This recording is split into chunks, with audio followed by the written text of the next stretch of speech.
Hey mga katawan, welcome to this video. So ngayon magluluto nga po pala ako ng ampalaya. Pinainit ko nga po pala muna yung mantika at saka nilagay ko na yung bawang. At sinunod ko na nga yung sibuyas. Pagkatapos nga hinalo-halo kong maigi at sinunod ko na rin itong kamatis. Tapos sinalo ko lang ulit ng hinalo. Walang katapos ang halo pala ng content na to mga katawing. Cheris! So ayan na nga mga katawing, niluto ko munang maigi yung kamatis, saka ko naman nilagay yung ating ampalaya. Pagkalagay ko nga ng ampalaya, hinalo ko ulit.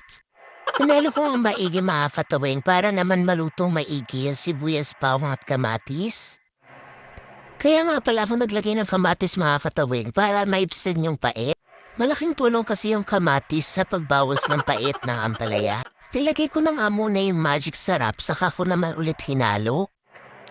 Hinalo ko lang maigi mga katawin para malutong maigi yung magic sarap.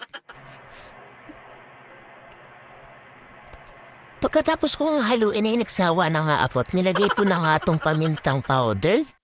Naparami pa nga ang lagay ko kasi malaki pala yung butas. Pero hinalo ko pa rin, bahala na yung lasa. Pagkatapos kay sinunod ko na nga itong betchin. O di gay, napakasarap kong magluto. Kumpleto. Sasakit agad ang tuhod ng kakain nito. Hihina ang mga buto. Ay, days na nga lang nilagay ko at hindi rock salt para mabilis maluto mga katawin. Pinagburan ko lang ng sakto lang sa aking panlasa. Saka hinalo ko ulit ng hinalo. Sinigurado kong hilong-hilo na yung ampalaya bago ko tantanan sa paghahalo.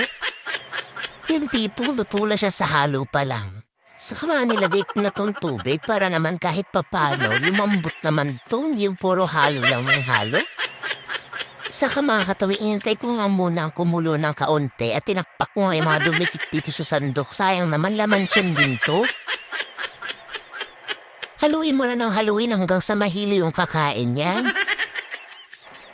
Simutin natin, sayang laman siyan. Pagkatapos sinipat ko muna kung lutong-luto na at nakulo na. Nung nasigurado kung ang kumukulo na at lumambot na, inilagay ko na nga itong mahiwagang itlog. Pagkalagay ko nga ng itlog, itinaptak ko sayang yung matitira.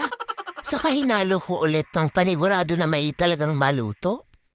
Nilagyan ko na rin pala ng pampalasa ang itlog na yan, kaya hindi ko na masyadong nilamihan ng lagay ko ng pampalasa kanina. Kawawa naman kasi ang kakain kung maalat ang luto. Di ba yung matabang at least mareremedyo pa kung maalat wala na talaga. Hanggang dito nga lang yung video na to at pinapatuyo ko nga lang to. Maraming salamat sa pananood. Alam ko marites kayo sa buhay ko. Kaya naman magbigay ambag naman kayo. Pakipollow naman ng Facebook page ko. Subscribe niyo na rin yung YouTube channel ko. At kapag na-achieve ko ang requirements na kinakailangan, kayo papapremyo agad ako sa inyo. Alam ko naman iba sa inyo ipapremyo lamang ang hinihintay. O siya, sige at mapapapremyo ako at naimbitahan naman ako ni Meta. O siya, hanggang dito na mga katawin. Maraming salamat sa pagiging chismoso-chismosa ninyo. Malaking tulong ito.